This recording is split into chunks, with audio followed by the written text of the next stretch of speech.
O governo vai enfrentar nesta semana uma nova rodada de pressão política e econômica no Congresso. A agenda que reúne a tramitação da PEC que amplia a autonomia do Banco Central, a volta de Galípolo ao Senado e o avanço da proposta que reduz a jornada de trabalho da escala 6 por 1. Projetos ligados aos combustíveis também estão na pauta. Agronegócio e ajuste fiscal também vão ser discutidos. É sobre este assunto que a gente conversa agora com Sérgio Vale, economista da MB Associados. Sérgio, seja bem-vindo à nossa programação, meu caro. Um ótimo dia a você. Bom dia, Gabriel. Prazer falar com você. De destaque na pauta, o que pode ser de maior pressão fiscal, pressão econômica e que deve puxar mais a atenção do mercado financeiro ao longo dos próximos dias.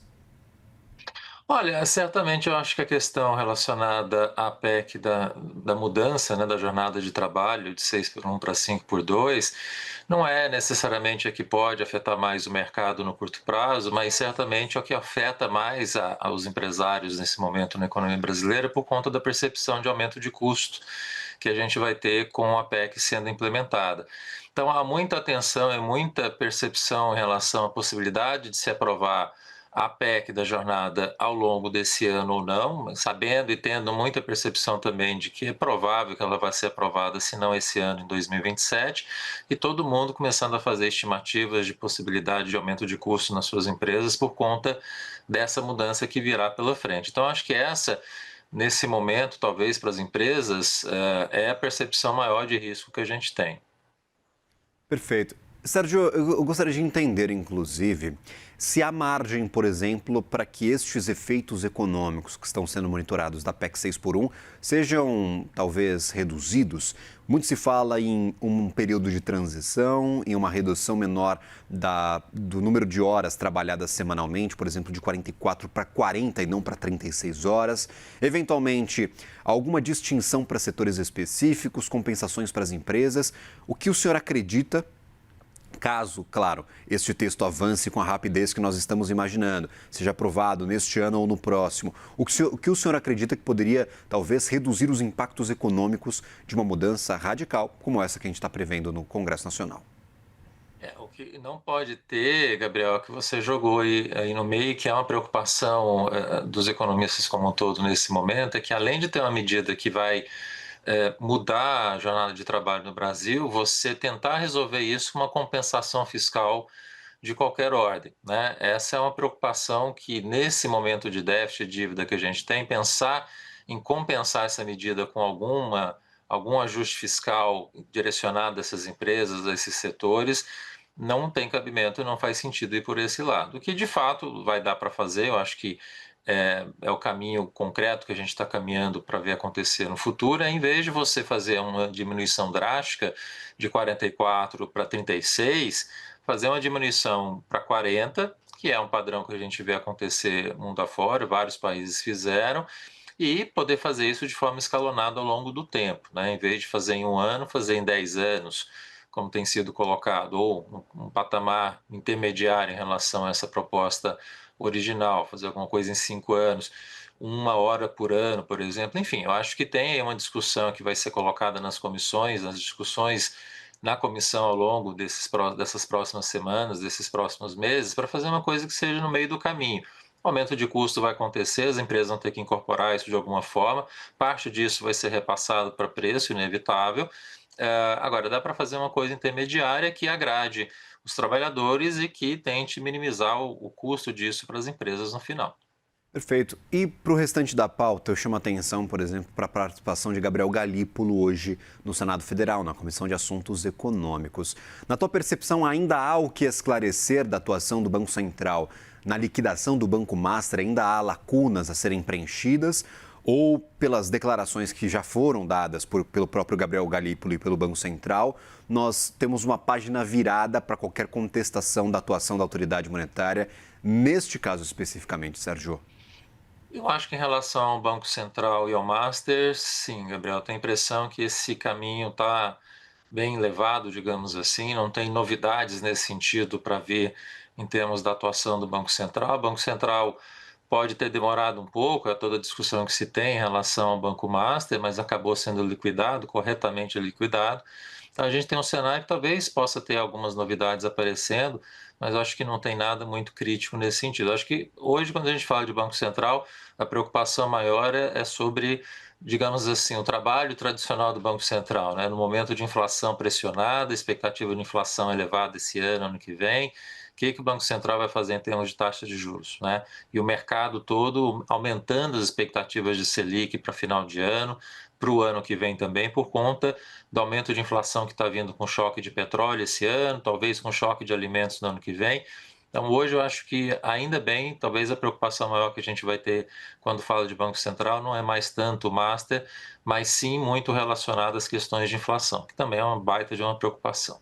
É um problemaço e é o problema tradicional da autoridade monetária. É neste assunto que eles devem se debruçar e prestar o máximo de atenção possível na condução e na proteção da nossa moeda contra o encarecimento de custos de vida. Claro, há diversas diretorias de regulamentação e condução, controle do sistema financeiro nacional, mas quando a gente fala de Copom especificamente, é juros que a gente quer ver debatido por lá e economia em geral.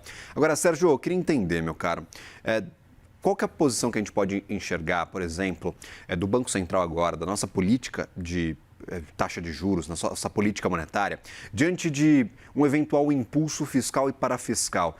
A soma que nós fizemos aqui na CNN foi de 220 bilhões de reais que já foram concedidos, por exemplo, em novos programas ou reforço a programas já existentes. E hoje nós temos programado, pelo menos na agenda do governo, o anúncio de mais um programa de linhas de crédito para compra de carros, principalmente para motoristas de aplicativo e taxistas. Como é que você enxerga este novo programa e o contexto geral de benefícios e políticas públicas que estão sendo implementadas em 2026?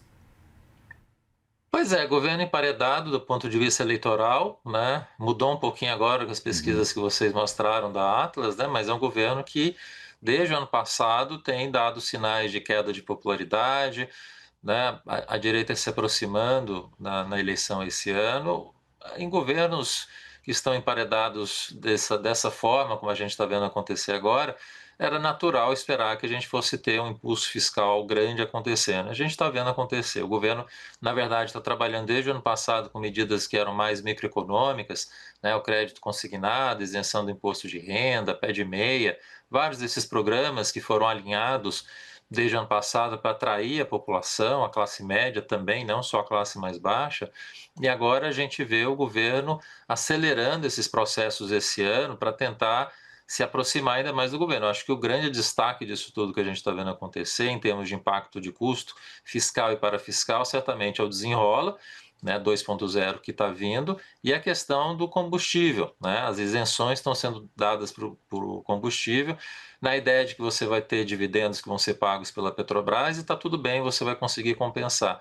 Não é bem assim, o governo está fazendo uma quantidade grande de isenções, com duração não estabelecida exatamente quando vai acabar, que eventualmente pode fazer com que você tenha uma pressão fiscal no líquido aparecendo ao longo desse ano. E todos os outros programas que estão aparecendo, como você bem lembrou. Então, quando a gente soma tudo isso, tem o impulso fiscal que está sendo dado na economia esse ano, atrapalha a vida do Banco Central também, porque a gente está no processo de desacelerar a economia, a política fiscal está indo no outro caminho, de acelerar a economia para ter o objetivo eleitoral, então atrapalha o processo inflacionário também, piora a perspectiva de déficit para esse ano e deixa uma bomba adicional para quem foi eleito no ano que vem, seja o próprio governo ou seja quem for.